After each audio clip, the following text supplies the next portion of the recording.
September 29th. It is a B day. I am Mr. Ballard, your principal, as you probably already know. Let's start every day off with the same thing, which is the Pledge of Allegiance, and it goes a little something like this. I pledge allegiance to the flag of the United States of America and to the republic for which it stands, one nation, under God, indivisible, with liberty and justice for all. Again, today is the Thursday, the 29th, on a B day. Mr. McWhorter, is your microphone working? It is now. Oh, nice. I want to do a little buddy action real quick. Mr. McWhorter, what do you do here? I am the technology facilitator, which means that if it plugs in or has batteries, I pretty much take care of it as requested. And just so y'all all know, this is completely improvisation. He has no idea where I'm going with this. Mr. McWhorter is running around all the time. So if you see him or hear him, you know he's probably running errands for people in the building. And there are things that we can do to make his life easiest. And I want to talk really briefly about Chromebooks before we go to the other announcements. There are things you can do in student land to make life easy for Mr. McWhorter. Mr. McWhorter, how do you want to handle when kids need their Chromebook? Should they contact you or their teacher? The easiest method of making sure that we react and get to the student as quickly as possible is for a student to show up to class, because we first and foremost want them to be in class. And you don't know if I'm going to be at my office. So you go to class, you let the teacher know that you have an issue with a charger, with a Chromebook, any circumstances surrounding those two things, or any questions that you have. The teacher will email me, and then I know you're in class so that I can take care of you right then and right there without having to try to track you down. Thank you, Mr. McWhorter. And last I checked, you try and do that at the beginning of every period. So if those are concerns, you want them to do that right away, right? That is correct. Usually the first 20 minutes of class, if the student forgot theirs at home and the teacher wants the student to have access to a Chromebook during class, first 20 minutes of class is when we would address that, so we can have them included in what's going on in the classroom as soon as possible.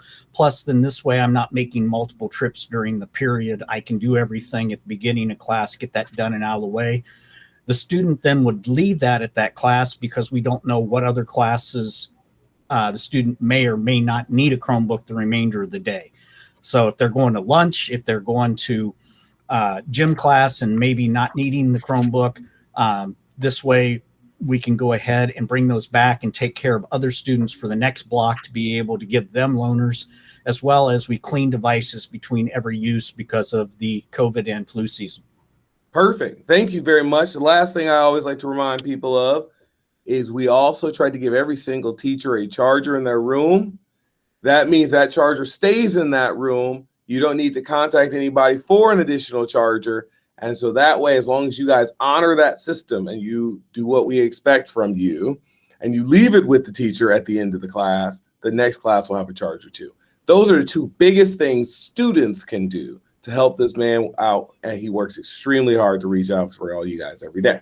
Much appreciated. And a note on that is that if a student comes in, they're not charged. We use the staff charger to get them up and going. And if there's more than one student in the classroom, as soon as they get 10-15% charge on it, which doesn't take that long, we can pass that charger off to the other student in the room without having to make trips in order to deal with chargers on a one-to-one basis.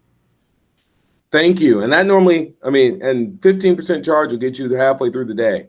So if you're like 15%, trust me, that's plenty to get you through academic work during the day. Thank you, Mr. McWhorter. Let me sprint through these other announcements. Again, today is B-Day, Thursday, 29th. Things that you need to know. First and foremost, Ultimate Frisbee is going to start their pickup games on the front lawn after school on Thursdays.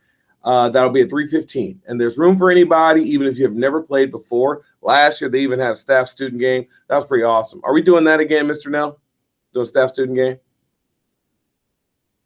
If not, Logaman says yes. So at least Logaman says yes. And if you got one tall guy on the team who's got length, look out. Yep, Logaman says yes. Nell says yes. Now if they can get Anderson to be there, you'll have the triplet towers, and it's going to be a long day for our kids, but it'll be a fun day to watch.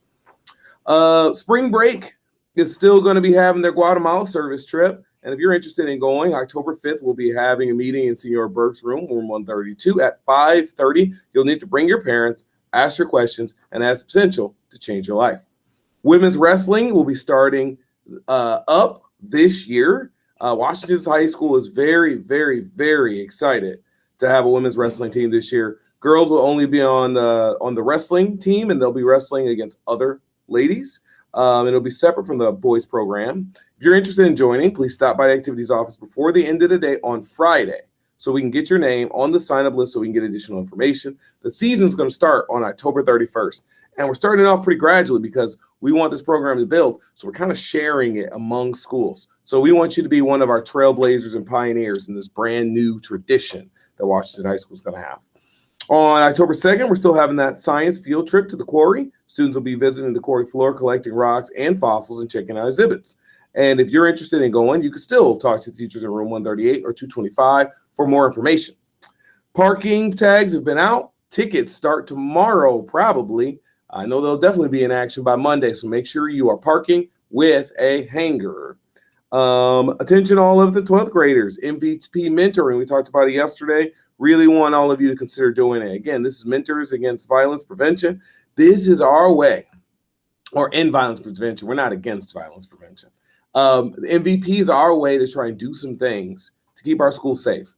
For all of you who want a safe school and you're an upperclassman, I am calling on you. This is a call to action for you to join MVP so we can continue to teach and build a legacy of a safe, orderly school around here. That's also fun. So join that group. You can see Miss Pence, Miss Edler, or Miss Young to get signed up. My A's is, I think I got it this time, is having their second meeting. That'll be taking place in room 131. That'll be Thursday the 29th. That's today. Green team will be meeting tomorrow, 1:30 in Mr. Graham's room, room 156. We have no college visits today, but we do have golf. The boys varsity meet is taking place at Gardner. We have a volleyball sophomore match versus Jefferson right here at Wash. We also have a JV and varsity match tonight versus Jefferson right here at Wash. 5:30 for the two sophomore and JV games, and varsity will start at 7. Our birthdays are Chloe Palmer, Zach Novak, Anna Clymer, Carly Klein, Kirsten Kuiper, and Rose Gena. We have no staff today, but we do have the menu, which is the Santa Fe wrap, bananas, the strawberry applesauce cup, sounds good, sweet potato fries and baked beans, plus the spicy chicken, the supreme pizza, the buffalo chicken pizza, and the chef's salad. And our guest speaker today, I'll let you sign us off, Mr. McWhorter. It's always a great day to be a warrior. See ya.